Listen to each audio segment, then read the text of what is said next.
देखो, Savarkar is always a youth icon. मतलब वो जब 80 साल के थे तभी भी उस समय का युवा उनके तरफ ही आकृष्ट था, क्योंकि उनकी सबसे बड़ी विचारधारा ये थी कि मैं कहता हूं इसलिए नहीं, आप सोचो, अगर आपको अच्छा लगे तो उस पर अमल करो। ऐसा किसी लीडर ने नहीं कहा है। उन्होंने कहा है कि मेरे विचारों को आप पोथी मत बनाओ कि अगर सावरकर जी ने फलाने साल ऐसा किया तो इसलिए हर लोगों ने वैसा ही करना चाहिए। क्योंकि उनका कहना है कि सत्य बदलते रहता है, जैसे स्थल बदलता है या काल बदलता है तो सत्य भी उसका परिप्रेक्ष्य बदल जाता है।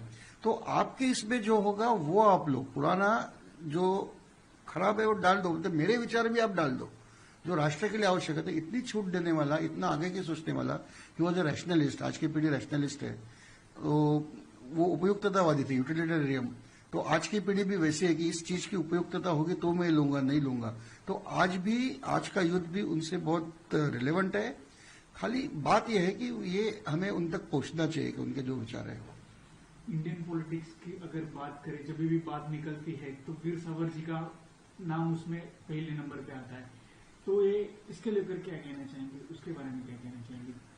नहीं, देखो, अगर विपक्ष की बात कहे तो वीर सावरकर के जो हिंदुत्व है उसको वो निशाना बनाते हैं और एक माफियर भी कहते हैं। मगर माफियर मैं तो एक लाइन में कहूंगा कि जिस आदमी ने को 14 साल ब्रिटिशों ने अमानवीय यातना देकर जेल में बंद किया और 13 साल उसमें उनको रत्नागिरी में बंद किया, अगर वो माफियर होते, ब्रिटिशों से कोई सौदा करते तो इतना रहने की जरूरत ही नहीं थी। और दूसरी बात, कांग्रेस के नेताओं को तो जैसे महात्मा गांधी को आगा खान पैलेस में रखा था, नेहरू जी को वो अहमदाबाद कोर्ट में जो फोर्ट है वहां पे तो उनके स्पेशल खानसामे वगैरह। तो फिर मित्र कौन शत्रु कौन ये जनता सोचे। दूसरी बात, उनके हिंदुत्व पे जो करते हैं तो सावरकर जी का हिंदुत्व में कोई पूजा पाठ पे आधारित नहीं है, उनका राष्ट्रीयत्व पे आधारित है। ये जो राष्ट्र है सिंधु नदी से लेके सिंधु सागर तक, अगर आपकी पितृभूमि होगी, पितृभूमि मतलब आपकी पुरखों की भूमि, और पुण्यभूमि मतलब आपकी जो भी विचारधारा, आपके जो धर्म संप्रदाय है, विचार है, वो सब इस भूमि में पैदा हुए होंगे तो आपकी पुण्यभूमि है और उसके लिए आप पूरा सर्वोच्च बलिदान करने को तैयार है तो आप हिंदू। तो सावरकर जी का व्यक्तिगत देखें तो वो निरीश्वरवादी थे और निरीश्वरवाद का भी जो उगम हुआ है वो भारत में हुआ है, चारवाक। तो चारवाक ये दुनिया का सबसे पहला व्यक्ति था कि जो निरीश्वरवाद में, कि उनका कहने का ऐसा कोई विशिष्ट ईश्वर नहीं होता है कि जो आपको एक करे, सृष्टि का निर्माता तो एक होता ही है। तो ये जो विचारधारा है वो भी भारत की है। तो पूजा पाठ न मानने वाले सावरकर भी हिंदू है और एक कर्मठ जो पूजा पाठ करता है वो भी हिंदू है, एक सिख भी हिंदू है, एक बुद्ध भी हिंदू है, एक जैन भी हिंदू है। तो ये जो उनकी जो व्याख्या थी वो बाजू रखते हुए एक उस व्याख्या को आज ऐसा एक रंग दिया जाता है कि ये धर्मवादी है, धर्मांध है, और उसको एक मुस्लिम पोलराइजेशन करने के लिए विरोधी पक्ष नेता इसका उपयोग करते हैं कि देखो ये सावरकर के फॉलोअर है तो ये आपके दुश्मन है। तो ये पॉलिटिकली ये हो रहा है ये सब। लेकिन कहीं ना कहीं जो अभी की गवर्नमेंट है वो कहीं ना कहीं सावरकर के विचार रखने में कहीं ना कहीं विपक्ष लग रही है आपको? नहीं, देखो, गवर्नमेंट का काम है गवर्नेंस, और मैं कहूंगा कि सावरकर की जो अर्थनीति है, सावरकर जी ने तब 1938 में कहा था कि वर्ग हित का राष्ट्रीय समन्वय, मतलब जो लेबर एंड कैपिटल क्लास होता है उनका राष्ट्र हित में उनका समन्वय होना चाहिए फर्स्ट। तो यही तो फिर मोदी जी ने सबका साथ सबका विकास करके लाया। उनकी जो विदेश नीति थी, उनका कहना था कि हमारा मित्र कौन, ये वहां पे कौन सी शासन पद्धति, इस पे अवलंबित नहीं होना चाहिए।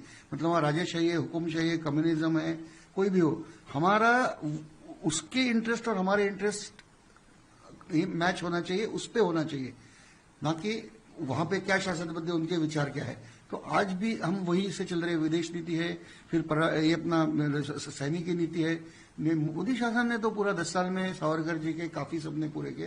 अभी रही बात इंटरनल बात है, तो वो जो उनका जो सामाजिक विचार है वो बहुत आवश्यक है अभी अमल में आना।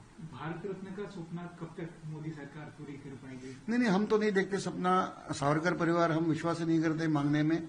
और दूसरी बात, सावरकर ने खुद कहा है कि मैंने तो देश के लिए सब कुछ त्याग किया है। तो त्याग में खाली सब शारीरिक यातनाएं, कष्ट, पैसा नहीं होता है, त्याग में सम्मान का भी त्याग करना आवश्यक है, वो भी मैं कर चुका हूं।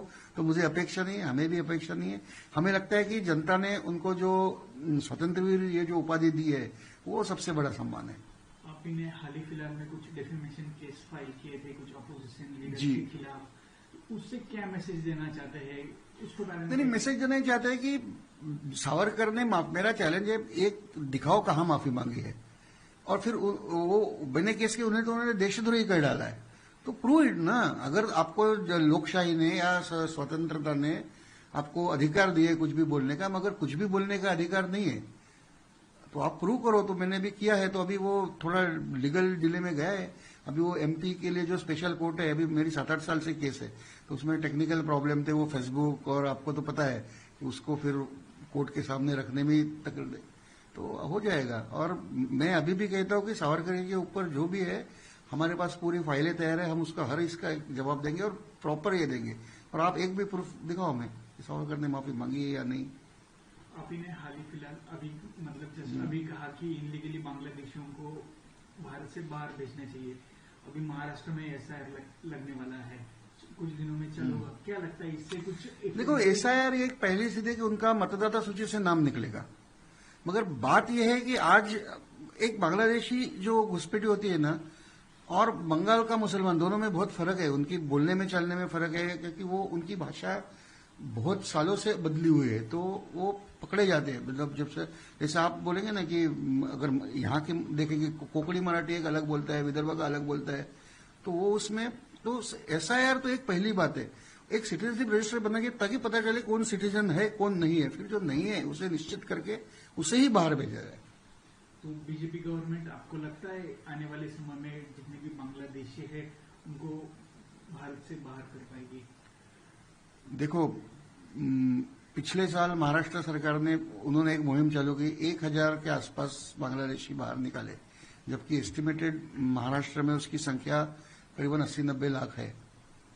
तो इस हिसाब से हर साल 1000 के हिसाब से कितने साल लगेंगे, क्योंकि पुलिस के पास उतना बल नहीं है, पुलिस के पास ये नहीं है। तो इसके लिए एक स्पेशल टास्क फोर्स फॉर्म, तो ये तो एक नेशनल लेवल का डिसीजन होगा।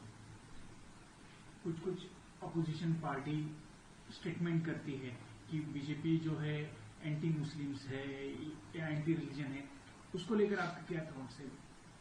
मुझे नहीं लगता बीजेपी एंटी मुस्लिम है, वो तो हर बार देते ही रहते हैं कुछ तो कुछ।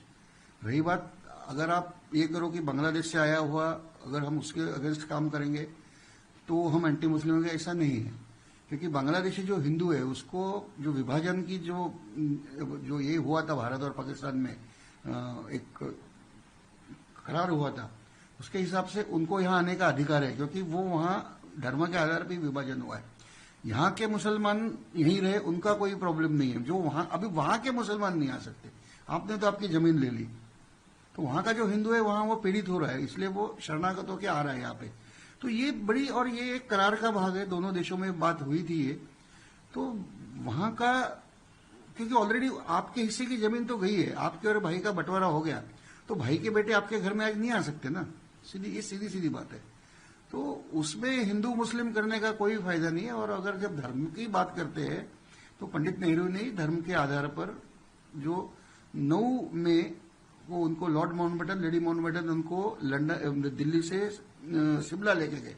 10 को उनको प्रस्ताव दिया विभाजन का माउंटबेटन ने, तो नेहरू ने उसको 10 को मना कर दिया। मगर एक दिन में क्या गया पता नहीं, 11 को नेहरू जी ने प्रस्ताव मान्य किया बगैर कांग्रेस कमेटी को माने।